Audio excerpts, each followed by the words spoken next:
నేను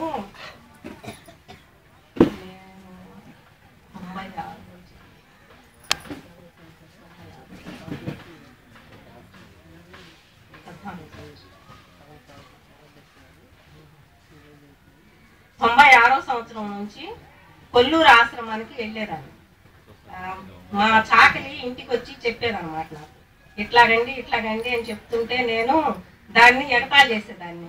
ఏంటి నువ్వు చెప్తున్నావు ఇట్లా, ఈ రోజుల్లో కూడా అలాంటివి ఇవి ఉంటాయా ఏంటి, నమ్మకూడదు మనము, లాగా వెళ్తున్నావు, అలా వెళ్ళవాక అని చెప్పేదాన్ని. చెప్తే అది మనసులో అనుకునేదంట, ఏంటి ఎట్లా అంటుంది ఈమె ఆశ్రమము అని ఆశ్రమ నిర్వహణ చేయాలి, ఆశ్రమానికి రావాలి, బాబా గారిని నమ్మాలి అనుకునేదాన్ని.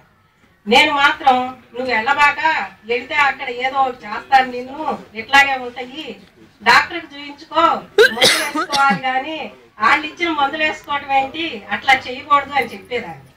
తర్వాత చెప్పిన తర్వాత ఈయన కొల్లూరు ఆశ్రమానికి వెళ్తానంటే ఈయన ఒప్పుకునేవారు కాదు. అక్కడ ఏముంది నువ్వు వెళ్ళడానికి, వెళ్ళవాక అనేవాళ్ళు. మా చాకలు చెప్పినాక నాకు ఇంట్రెస్ట్ అనిపించి ఈయనకి చెప్పకుండా ఒకసారి మా చాకలను తీసుకుని విజయవాడ వచ్చాను. ఈయనకి చెప్పకుండా విజయవాడ వచ్చిన తర్వాత నాకు బాబా గారు సూక్ష్మ రూపంలోనే నాకు జవాబు చెప్పారు. నీకు మోకాళ్ళ నొప్పులు ఉన్నాయి కదా, నేను మందులు రాసిస్తాను, నువ్వు వేసుకుంటావా అన్నారు. వేసుకుంటాను అని అన్నాను. వేసుకుంటాను అన్న తర్వాత ఆ మందులు తీసుకుని వెళ్ళాను. వెళ్ళిన తర్వాత ఆ మందులు వాసన చూసేసి ఆ కాగితాలు అవతల పడేసేదాన్ని. కాగితాల మీద రాసి ఇచ్చారు నాకు. కాగితాలు అవతల పడేస్తే మా బాబు ఏంటమ్మా ఈ రోజుల్లో ఇలా వేసుకుంటున్నావు అని చెప్పేసి ఆ వేసిన కాగితం తీసుకుని ముక్కు దగ్గర పెట్టుకుని వాసన చూశాడు. వాడు టాబ్లెట్లు వాసన లాగా వచ్చిందనమాట.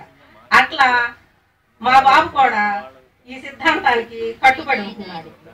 మా వారు కూడా వెళ్ళొద్దు అన్నాడు. ఆశ్రమం చుట్టూ తిరుగుతూ 4 సంవత్సరాల నుంచి 5 సంవత్సరాల నుంచి మేము దీక్షలు తీసుకుంటున్నాము.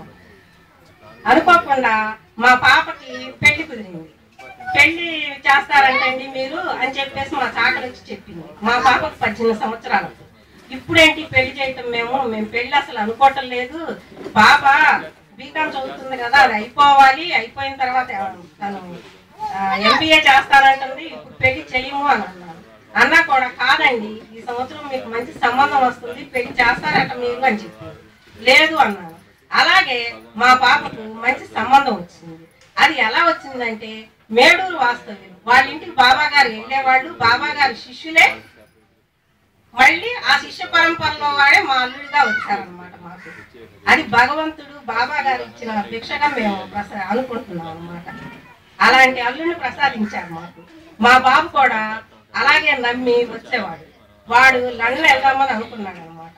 అనుకున్న తర్వాత ఇక్కడికి వచ్చి అనుకుని వెళ్ళిన తర్వాత వాడికి జయం కలిగి లండన్ వెళ్ళొచ్చాడు.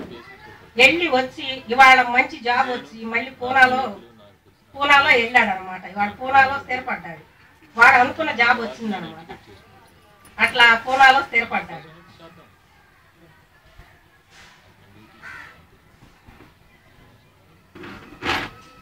మేము మా జీవితాలను మాత్రం ఈ బాబా గారికి అంకితం చేద్దామని అనుకుంటున్నాం. మేమిద్దరము కూడా మా జీవితాలన్నీ ఈ బాబా గారి సేవకే అంకితం చేద్దామని అనుకుంటున్నాం.